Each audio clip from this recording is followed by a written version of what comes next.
All right, let's dive into our final unit of AP World History Modern, globalization.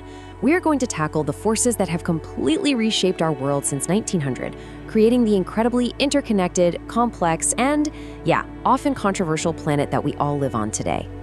And what better place to start than with something you probably see every day? This can of Coca-Cola. It's available in all but 2 countries on Earth, which is wild when you think about it. It perfectly captures what we're talking about today: connection, economic integration, cultural exchange, and, of course, the controversies that bubble up alongside them. It's more than a drink, it's a symbol of a process with huge benefits and some really significant costs. So here's our learning plan for this session. We're not just going to list a bunch of facts, we are building an argument about our modern interconnected world. We'll break this down into a few key themes. By the end, you'll be able to evaluate the causes and effects of globalization and really analyze the different ways people have responded to it. And here's the roadmap we'll follow. We'll kick things off with what historians call the Great Acceleration, this insane pickup in the pace of change. Then, we'll dig into our major themes, always keeping an eye on the tensions and dualities that really define this whole era.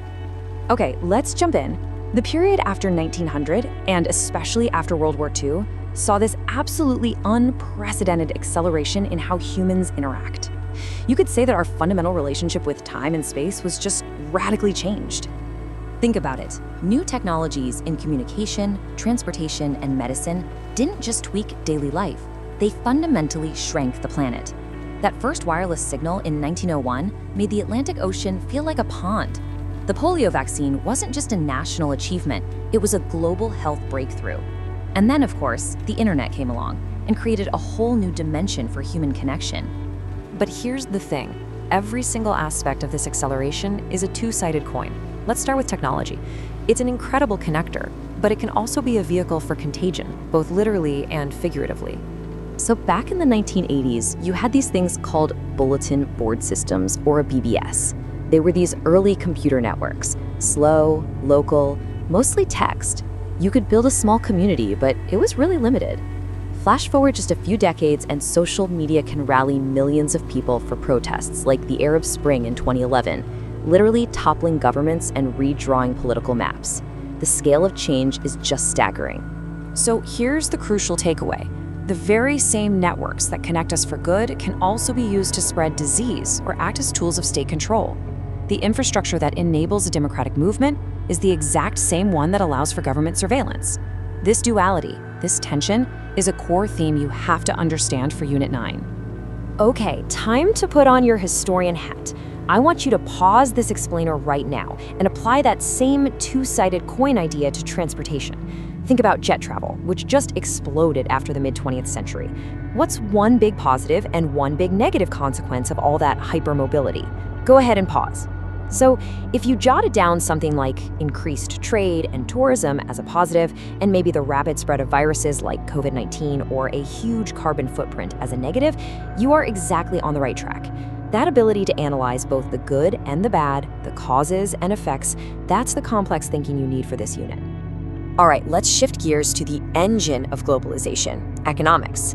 This is where we see free market principles, mostly pushed by the West after the Cold War, really go global. And the main player in this new global economy is the multinational corporation, or the MNC.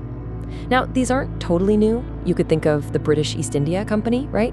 But the scale, the speed, and the sheer influence of MNCs in the late 20th century is just off the charts.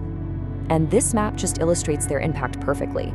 After Deng Xiaoping's reforms in the late 70s, China opened up its economy.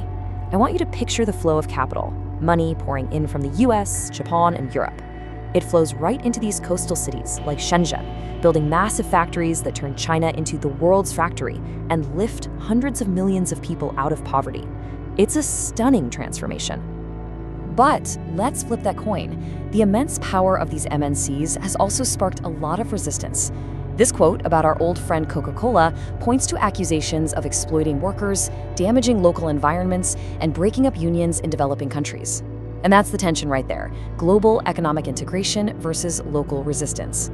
Of course, all of this economic expansion came at a massive cost to our planet, creating yet another major tension. The scale of human impact on the environment since 1900 is just Well, it's unlike anything in all of prior history. On the one hand, you have these incredible moments of progress. Take the Green Revolution in the 50s and 60s. With its high-yield seeds and chemical fertilizers, it was a huge success. It fought off famine, saved millions of lives, especially in the developing world. It was a genuine scientific triumph. But the other side of that coin was some severe environmental damage. The very success of these new crops actually reduced biodiversity, which makes our global food supply more vulnerable. The chemical runoff polluted water and soil, and the whole system depended on fossil fuels, which, as we now know, directly contributes to global warming and climate change. And in response to this, a powerful new social movement was born. It was sparked by scientists and writers like Rachel Carson. Her book Silent Spring was a bombshell that exposed the dangers of pesticides. Environmentalism grew into a global political force, demanding that governments and corporations finally deal with these crises. Okay, let's pivot to culture, which is maybe one of the most hotly debated parts of globalization. The big question is, has it created one single universal culture, or has it actually empowered unique local ones? For a long time, especially in the late 20th century, a lot of people were worried that the global dominance of US brands and media would just erase local cultures. This process was often called Americanization. Hollywood movies, pop music, fast food, they were everywhere, raising real fears about losing local traditions. But is it really a one-way street? Is globalization just another word for Americanization? I want you to pause the explainer right now and challenge that idea. Think of a movie, a type of music, a food, anything that has gone global from somewhere outside the United States. So if you thought of examples like anime, K-pop, or maybe even Squid Game, you are exactly right. What's so fascinating here is that this shows globalization is a multi-directional flow. It's a cultural conversation, not a monologue. It creates these amazing hybrid cultures. K-pop itself borrows from American hip-hop, mixes it into something new, and then exports it back to America as a huge phenomenon. That's cultural sharing, not just cultural domination. So finally, how have humans tried to manage this incredibly complex, interconnected system? The answer is by creating brand new global and regional institutions. Coming out of the wreckage of World War II, world leaders created these huge supranational organizations, like the United Nations, to try and manage global politics and human rights. On the economic side, you get institutions like GATT and later the World Trade Organization, all designed to lower trade barriers and promote free market capitalism. Now, whether these institutions are effective or even fair remains a subject of intense debate to this day. So, we end by turning the lens back on you. And this question is a really powerful one, because globalization isn't just some abstract historical process happening out there.